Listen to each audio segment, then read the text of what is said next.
విజయనగరం జిల్లా కేంద్ర సహకార బ్యాంకు ద్వారా వ్యవసాయ రంగానికి రైతులకు తోడ్పాటును అందించేందుకు కృషి చేస్తామని చైర్పర్సన్ కిమిడి నాగార్జున అన్నారు. స్థానిక ప్రైవేటు కళ్యాణ మండపంలో ఆదివారం అత్యంత అట్టహాసంగా జరిగిన కార్యక్రమంలో డీసీసీబీ చైర్మన్గా ఆయన బాధ్యతలను స్వీకరించారు. డీసీసీబీ సీఈఓ ఉమామహేశ్వరరావు ఈయన చేత పదవీ స్వీకారం చేయించారు. ఈ సందర్భంగా నాగార్జున పదవీ ప్రమాణం చేస్తూ డీసీసీబీ అభివృద్ధికి తన సాయశక్తుల కృషి చేస్తామని అన్నారు.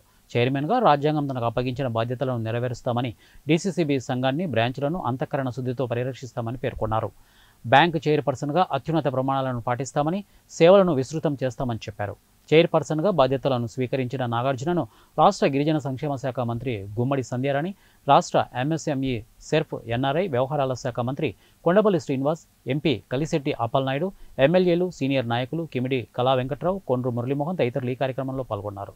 ఇన్ఛార్జ్గానే కాకుండా విజయనగరం జిల్లా పార్లమెంటరీ అధ్యక్షుడిగా కూడా నాకు ఏదైతే పదవులు వచ్చాయో ఆ పదవుల్ని ఎంతో మంది తెలుగుదేశం పార్టీ కార్యకర్తలకు దగ్గరగా వెళ్లే సువర్ణ అవకాశంగా నేను భావిస్తున్నాను. చీపురుపల్లి నియోజకవర్గంలో ఎన్నో పోరాటాలు చేశాం. ఎక్కడ ఏ కష్టం వచ్చినా వాలిపోయాం. ప్రజల తరపున మనం అందరం కూడా పోరాటం చేయడమే కాకుండా మిగిలిన 6 నియోజకవర్గాల్లో కూడా కేడర్కి ఎక్కడ ఇబ్బంది వచ్చినా అక్కడికి మనం వెళ్ళడం అనేది జరిగింది.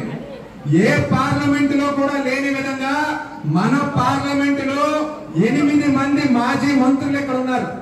బహుశా మిగిలిన 24 పార్లమెంట్ నియోజకవర్గాల్లో ఎక్కడా కూడా పరిస్థితి ఉండదు.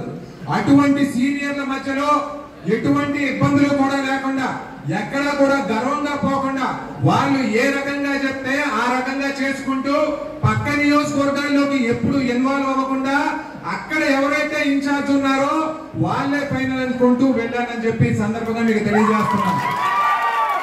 అదే రకంగా యువతకి ఒక మెసేజ్ అంటూ ఇస్తానండి. ఈ రోజున నాగార్జున ఈ రకంగా ఇక్కడ ఉన్నాడు అంటే పార్లమెంటు నియోజకవర్గంలో ఉన్న ప్రతి యువకుడికి కూడా ధన్యవాదాలు చెప్తా ఉన్నాను. బొబ్బిలి వెళ్ళానంటే ఒక మురళి